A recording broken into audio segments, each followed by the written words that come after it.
गणेश चतुर्थी व्रत कथा। एक बार महादेव जी पार्वती सहित नर्मदा के तट पर गए। वहां एक सुंदर स्थान पर पार्वती जी ने महादेव जी के साथ चौपड़ खेलने की इच्छा व्यक्त की। तब शिव जी ने कहा, हमारी हार जीत का साक्षी कौन होगा? पार्वती जी ने तत्काल वहां की घास के तिनके बटोर कर एक पुतला बनाया और उसमें प्राण प्रतिष्ठा करके उससे कहा, बेटा, हम चौपड़ खेलना चाहते हैं, किंतु यहाँ हार जीत का साक्षी कोई नहीं है। अतः खेल के अंत में तुम हमारी हार जीत के साक्षी होकर बताना कि हम में से कौन जीता और कौन हारा। खेल आरंभ हुआ। दैव योग से तीनों बार पार्वती जी ही जीती। जब अंत में बालक से हार जीत का निर्णय कराया गया तो उसने महादेव जी को विजयी बताया। परिणामतः पार्वती जी ने क्रुद्ध होकर उसे एक पांव से लंगड़ा होने और वहां के कीचड़ में पड़ा रहकर दुख भोगने का श्राप दे दिया। बालक ने विनम्रता पूर्वक कहा, माँ, मुझसे अज्ञानवश ऐसा हो गया है। मैंने किसी कुटिलता या द्वेष के कारण ऐसा नहीं किया, मुझे क्षमा करें तथा श्राप से मुक्ति का उपाय बताएं। तब ममता रूपी माँ को उस पर दया आ गई और वे बोली, यहाँ नाग कन्याएं गणेश पूजन करने आएंगी। उनके उपदेश से तुम गणेश व्रत करके मुझे प्राप्त करोगे। इतना कहकर वे कैलाश पर्वत चली गईं। एक वर्ष बाद वहां श्रावण में नाग कन्याएं गणेश पूजन के लिए आईं। नाग कन्याओं ने गणेश व्रत करके उस बालक को भी व्रत की विधि बताई। तत्पश्चात बालक ने 12 दिन तक श्री गणेश जी का व्रत किया। तब गणेश जी ने उसे दर्शन देकर कहा, मैं तुम्हारे व्रत से प्रसन्न हूँ, मनोवांछित वर मांगो। बालक बोला, भगवान, मेरे पाँव में इतनी शक्ति दे दो कि मैं कैलाश पर्वत पर अपने माता पिता के पास पहुँच सकूं और वो मुझ पर प्रसन्न हो जाएं। गणेश जी तथास्तु कहकर अंतर ध्यान हो गए। बालक भगवान शिव के चरणों में पहुंच गया। शिव जी ने उससे कहा, वहां तक पहुंचने का साधन के बारे में पूछा। तब बालक ने सारी कथा शिवजी को सुना दी। उधर उसी दिन से अप्रसन्न होकर पार्वती शिव जी से विमुख हो गई थी। तदुपरांत भगवान शंकर ने भी बालक की तरह 21 दिन पर्यंत श्री गणेश का व्रत किया, जिसके प्रभाव से पार्वती जी के मन में स्वयं महादेव जी से मिलने की इच्छा जागृत हुई। वे शीघ्र ही कैलाश पर्वत पर आ पहुंची।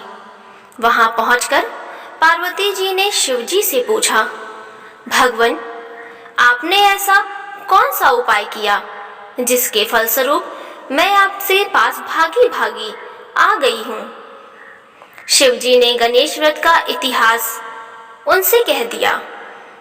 तब पार्वती जी ने अपने पुत्र कार्तिकेय से मिलने की इच्छा से 21 दिन पर्यंत 21-21 की संख्या में दूर्वा, पुष्प तथा लड्डुओं से गणेश जी का पूजन किया। 21वें दिन कार्तिकेय स्वयं ही माता पार्वती जी से मिलने आ गए। उन्होंने भी माँ के सुख से इस व्रत का महात्म्य सुनकर व्रत किया। कार्तिकेय जी ने यही व्रत विश्वामित्र जी को बताया। विश्वामित्र जी ने यही व्रत करके गणेश जी से जन्म से मुक्त होकर ब्रह्म ऋषि होने का वर मांगा। गणेश जी ने उनकी मनोकामना पूर्ण की। ऐसे हैं श्री गणेश, जो सबकी मनोकामनाएं पूर्ण करते हैं। आइए इसी संदर्भ में हम गणेश चतुर्थी की एक और कथा सुनते हैं। दूसरी कथा। एक बार महादेव जी स्नान करने के लिए भोगावती गए।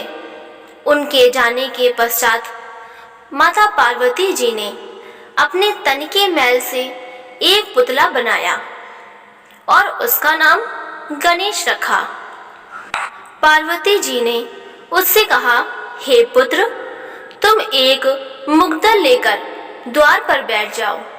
मैं भीतर जाकर स्नान कर रही हूँ।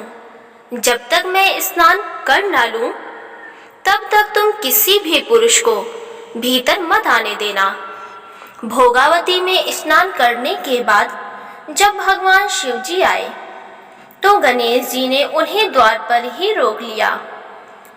इसे शिव जी ने अपना अपमान समझा और क्रोधित होकर उनका सिर धड़ से अलग करके भीतर चले गए।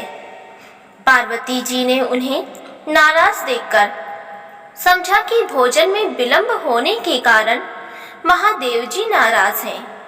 इसीलिए उन्होंने तत्काल 2 थालियों में भोजन परोसकर शिव जी को बुलाया।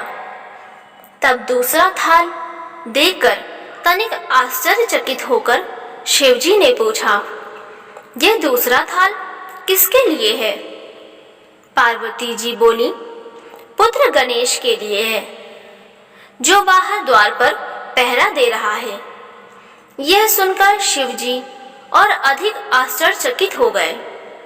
तुम्हारा पुत्र पहरा दे रहा है? हाँ नाथ, क्या आपने उसे देखा नहीं?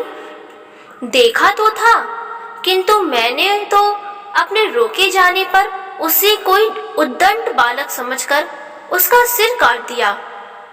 यह सुनकर पार्वती जी बहुत दुखी हुई। वे विलाप करने लगी। तब पार्वती जी को प्रसन्न करने के लिए भगवान शिव ने एक हाथी के बच्चे का सिर काटकर बालक के धड़ से जोड़ दिया। पार्वती जी इस प्रकार पुत्र गणेश को पाकर बहुत प्रसन्न हुई। उन्होंने पति तथा पुत्र को प्रीति पूर्वक भोजन कराकर बाद में स्वयं भोजन किया। यह घटना भाद्रपद शुक्ल चतुर्थी को हुई थी। इसीलिए यह तिथि पुण्य पर्व के रूप में मनाई जाती है। आशा करती हूँ ये कथा आपको पसंद आई होगी। कहानी पसंद आई हो तो वीडियो को लाइक कर दें और हमारे चैनल को जरूर सब्सक्राइब कर लें। धन्यवाद।